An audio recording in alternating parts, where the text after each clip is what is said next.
Saya sering ke luar negeri. Prabowo sering ke luar negeri. Aneh gitu. Sebetulnya nggak ada masalah gitu, benar nggak?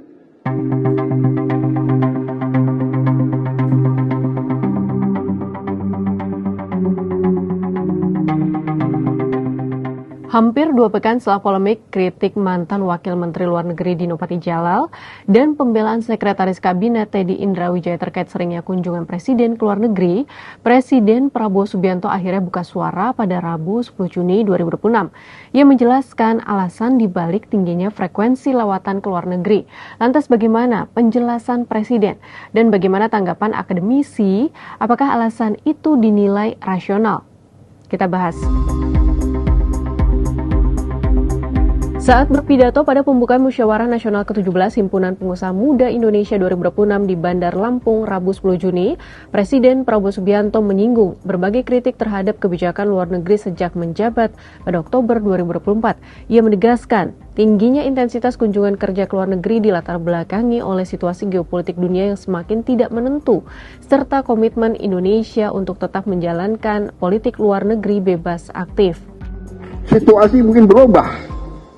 Sekarang dinamikanya geopolitik begitu kacau.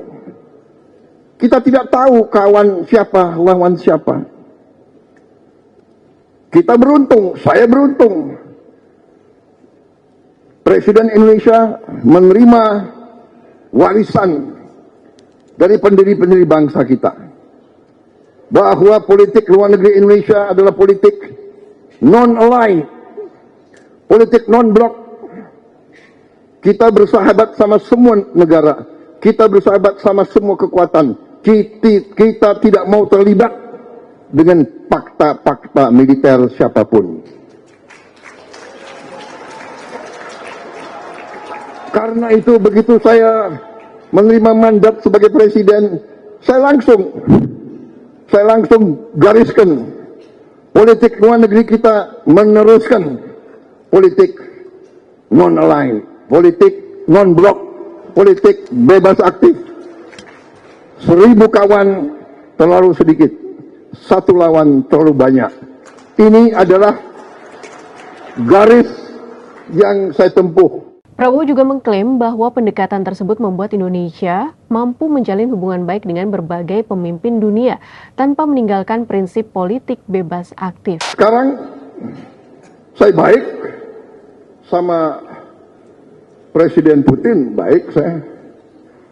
Tapi saya baik juga sama Presiden Trump. Di sini saya disalahkan, di situ saya disalahkan. Tapi nggak ada masalah. Saudara-saudara, noise selalu ada. Yang penting kita yakin garis kita di mana.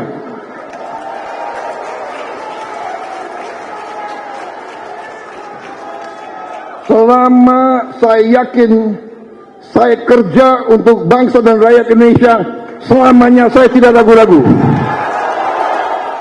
Menanggapi alasan tersebut, Guru Besar Hukum Internasional Universitas Indonesia, Hikmahanto Juwana menilai, dalih pentingnya diplomasi aktif tidak serta-merta membenarkan tingginya frekuensi kunjungan luar negeri Presiden.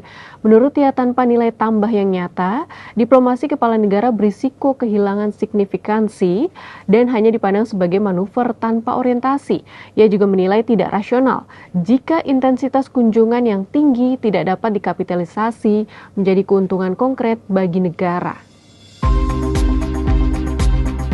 Hikmahanto mempertanyakan urgensi dibalik padatnya jadwal lawatan presiden karena publik kerap hanya disuguhi klaim komitmen investasi bernilai triliunan rupiah yang berhenti pada penandatanganan nota kesepahaman tanpa peta jalan pelaksanaan yang jelas.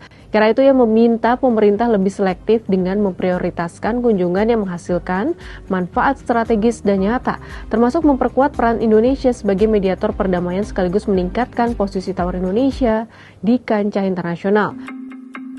Tingginya intensitas kunjungan luar negeri Presiden Prabowo menjadi sorotan dalam beberapa waktu terakhir. Perhatian publik memuncak saat ia berkunjung ke Perancis pada akhir Mei lalu, yang merupakan kunjungan keempat sejak menjabat sebagai presiden pada Oktober 2024. Sorotan tidak hanya tertuju pada frekuensi perjalanan, tetapi juga pada minimnya transparansi agenda karena keberangkatan maupun kepulangannya tidak diumumkan kepada publik.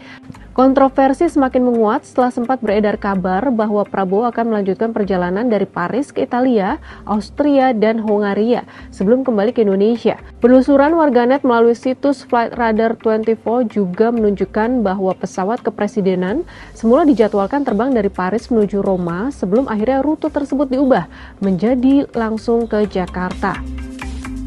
Tak hanya menjadi perbincangan warganet, kunjungan Prabowo ke Paris juga mendapat kritik dari mantan Wakil Menteri Luar Negeri Dino Patijalal.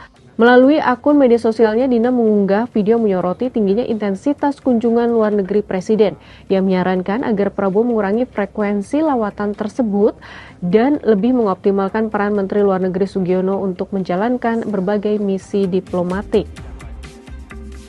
Sahabat Kompas, yang menjadi ukuran bukanlah seberapa sering Presiden berkunjung ke luar negeri, melainkan seberapa besar manfaat nyata yang dibawa pulang bagi Indonesia. Di tengah tekanan ekonomi dan berbagai persoalan domestik, publik menanti hasil konkret bukan sekadar aktivitas diplomasi.